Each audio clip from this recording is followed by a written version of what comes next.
तो सॉलैंड 4 की इस एपिसोड की स्टार्टिंग में हमें थर्ड एरेना का सीन दिखाया जाता है, जहाँ पे एक ड्रैगन नाइट कहता है कि हमारे ड्रैगन रेस ओरिजिनली दूसरी रेस से डेवलप हुआ है और जितना ब्लड लाइन हाई होती है उतना ही ड्रैगन की कैरेक्टरिस्टिक्स पाया जाता है और पक्का से ही तुम्हारे ब्लड ने राइजिंग ड्रैगन प्लेटफॉर्म को एक्टिवेट कर दिया होगा और इसकी वजह से ये तुम्हारी ब्लड लाइन को ड्रैगन ट्रांसफॉर्मेशन के लिए मदद करेगा। और बात रही कि ये क्यों हुआ है, तो इसके लिए हमें अभी भी स्टडी करना बाकी है। तुम पहले यहाँ से चली जाओ और अपने अंदर हुआ चेंज को फील करो और जब ड्रैगन राइजिंग कंपटीशन खत्म होगा तो अलायंस तुम्हें कुछ गाइडेंस देगा। उस ड्रैगन नाइट की इस बात को सुनकर जॉनी उसका शुक्रिया अदा करता है और वो कहता है कि मैं लौटने के बाद डेफिनेटली हार्ड प्रैक्टिस करूंगा, अब हम यहाँ से चलते हैं। ये कहने के साथ ही वो दोनों वहाँ से चले जाते हैं, जबकि लोलान यानी ये ड्रैगन नाइट खुश होते हुए कहता है कि मैं सच में काफी ज्यादा ही ब्लेस्ड हुआ हूँ, ये तो सच में अमेजिंग है। वो तो ये कहते हुए काफी ज्यादा ही खुश था और तभी दूसरी ड्रैगन नाइट कहता है कि तो हम भी यहाँ से चलते हैं, मैं इमीडिएटली इस मैटर को फर्स्ट सीट में रिपोर्ट करूंगा और मैं उन लोगों से ये जानने की कोशिश करूंगा कि क्या हमें ट्राई करना चाहिए या नहीं, और हाँ हमें कंपटीशन खत्म होने तक का भी इंतजार करना है। और वह लोग उस ड्रैगन नाइट की ये कहने के साथ ही हमें रात का सीन दिखाया जाता है, जहाँ पे ज्वान्यू अपने रियल फॉर्म में आ रहा था। फिर जूजू ज्वान्यू को गले लगाते हुए कहती है कि आज तुमने मुझे काफी ज्यादा ही डरा दिया था, मैं आज काफी ज्यादा ही घबरा गई थी। तो जॉनी माफी मांगते हुए कहता है कि मुझे माफ करना तुम्हें चिंता करवाने के लिए। फिर जूजू कहती है कि मैं तुम्हारी ओरा को स्ट्रॉन्गर होते हुए फील कर पा रही हूँ, वो लोग हेजिटेट तो नहीं करेंगे है ना। तो जॉनी कहता है कि मुझे भी आज ही सडन आइडिया आया था, मेरी स्पिरिचुअल पावर बढ़ने के बाद आज ही मैंने राइजिंग ड्रैगन पिलर में एक काफी बड़ा ड्रैगन गॉड की एनर्जी को देखा था। मैं तो बस यही सोच रहा हूँ कि क्या मैं उसे अपनी ब्लड से इंड्यूस कर पाऊंगा या नहीं। अगर ये इफेक्टिव है तो जू यानमो को हराना मेरे लिए ज्यादा इम्पोर्टेंट भी नहीं था। वैसे भी जू यानमो और बाकी लोग पावर के मामले में हमसे काफी ज्यादा ही आगे हैं।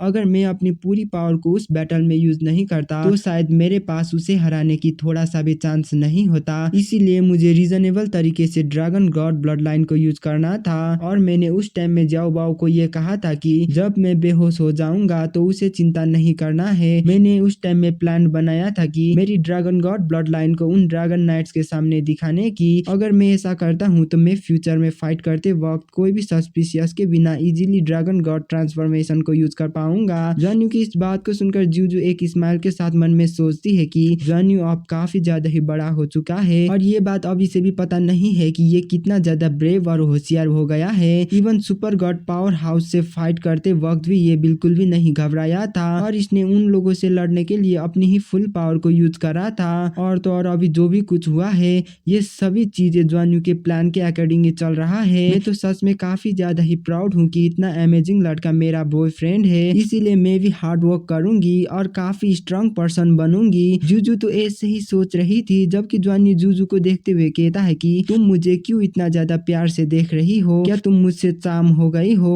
और क्या तुम अपने आप को मुझे सौंपना चाहते हो। तो जूजू गुस्सा होकर कहती है कि तुम मुझे इतना अच्छा एटमॉस्फेयर में झापड़ मारने के लिए मजबूर मत करो, अब ऑनेस्टली बताओ कि तुम्हारी इंजरी अभी कैसी है। तो जॉन्यू कहता है कि मैं ठीक हूँ, सभी कुछ रिस्टोर हो चुका है, मैं इमीडिएटली प्रैक्टिस करके देखना चाहता हूँ कि उस कलरफुल एनर्जी को एब्जॉर्ब करने के बाद कैसी बेनिफिट हुआ है। और हाँ, मैं इन एनर्जी को दूसरी लोगों को नहीं दूंगा क्योंकि ये एनर्जी काफी ज्यादा ही रेयर है और ये एनर्जी मुझसे काफी ज्यादा ही मैच भी करता है। जॉन्यू की इस बात को सुनकर जूजू भी जॉन्यू को प्रैक्टिस करने के लिए कहती है, जबकि जॉन्यू जूजू को पीछे से हक करते हुए कहता है कि क्या तुम प्रीवियस वाले को कंटिन्यू करना चाहोगी। और वह लोग जॉन्यू की इस हरकत की वजह से जूजू को काफी ज्यादा ही गुस्सा आती है और वो जॉन्यू को गुस्से में एक पंच मारकर साइड हटा देती है। फिर हमें बताया जाता है कि 3 मैचेस जॉन्यू ने इजीली जीत लिया था। वैसे तो जूजू एक और बार हार गई थी, लेकिन लास्ट मैच जब जूजू और जॉन्यू के बीच में फाइट हुआ था तो जॉन्यू ने जूजू को जीत दिलवाया था, इसीलिए जूजू ने 7 बार जीती थी, जबकि 2 बार वो हार गई थी। लेकिन फिर भी जूजू ने जैसे तैसे करके टॉप 3 में एंटर होने की रिक्वायरमेंट को फुलफिल कर लिया था। फिर हमें दोबारा से रात का सीन दिखाया जाता है, जहाँ पे जॉन्यू और जूजू साथ में बैठे थे। फिर हमें जॉन्यू को दिखाया जाता है जो कहता है कि जूजू अब रियल मैच कल से शुरू होने वाला है। तो जूजू कहती है कि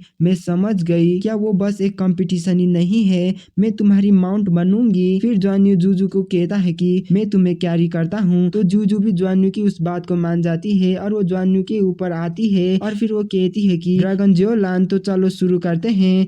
तो जुआनयू भी काफी प्यार से कहता है कि यस योर मैजेस्टी। फिर जूजू कहती है कि एक्चुअली मैं ठीक हूँ, मैं तुम्हारी ड्रैगन बनने के लिए बिल्कुल तैयार हूँ। तो जुआनयू जूजू को काफी करीब लाते हुए कहता है कि जूजू तुम कुछ ज्यादा ही काइंड हो। वो लोग तो ऐसे ही बात कर रहे थे जबकि वहाँ के माहौल काफी ज्यादा ही रोमांटिक हो गया था और इसी के साथ जूजू किस करने के लिए आगे बढ़ने लगती है और इसी के साथ हमें उन दोनों के बीच में एक रोमांटिक किस को दिखाया जाता है और इसी किस के साथ सीन शिफ्ट होता है और हमें कंपटीशन एरेना का सीन दिखाया जाता है जहाँ पे जुआनयू जूजू और एक बंदा कंपटीशन को एनालाइज कर रहे थे। फिर वो बंदा कहता है कि वुड एट्रीब्यूट लाइट एट्रीब्यूट को झेल सकता है, इस बारी जू यानमो की अपोनेंट उसके लिए सुइटेबल है। तो जुआनयू कहता है कि अगर हम उन दोनों के पावर को देखें तो वो बंदा जू यानमो से अभी भी काफी पीछे है। मैं 100% श्योर हूँ कि ये मैच जू यानमो ही जीतेगा। जुआनयू तो ऐसे ही इन सारी बातों को बता रहा था जबकि वही बंदा जुआनयू को देखते हुए मन में कहता है कि लान काफी मिस्टीरियस है, उसके पास रॉयल ब्लड और ब्यूटीफुल लुक है। यंगर जेनरेशन की कौन ही लड़का इसकी वर्दी होगा, क्या मैं इसकी काबिल हूँ? उससे भी बढ़कर मैं जितना इसकी करीब जाता हूँ उतना ही मेरे हार्ट शांत होता है, लेकिन मेरी फीलिंग्स रेस्टलेस हो गया है।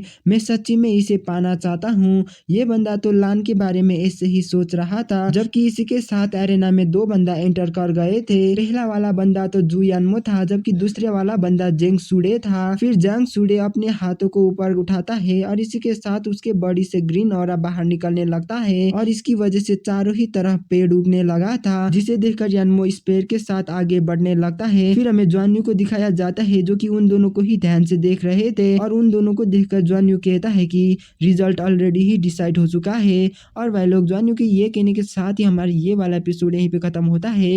मिलते हैं अगली वीडियो में, तो बाय बाय।